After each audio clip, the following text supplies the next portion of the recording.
Fushata zgjedhore në qarkun e Lezhës po shoqërohet me tensione dhe akuzat të forta mes dy kampeve të mëdha politike.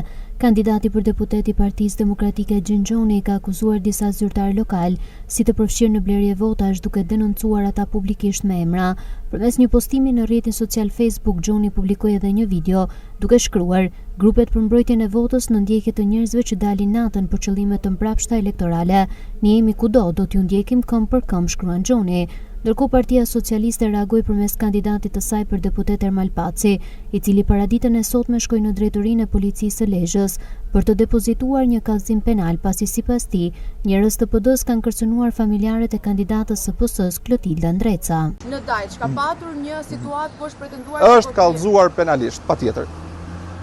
Mbrëm konkretisht në fshatin Dajç, në orët e vona të fshatit Dajç, në pronën e babait të kandidatës tonë për deputet, njerëz të armatosur janë paraqitur duke i kërcënuar se do ju marrin peng kryetarin e Partisë Socialiste dhe babain e kandidatës për kryetare për deputete në Parlamentin Shqiptar.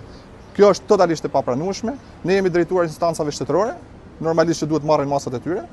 Kjo është pikërisht ai momenti indastrisë që ne kemi.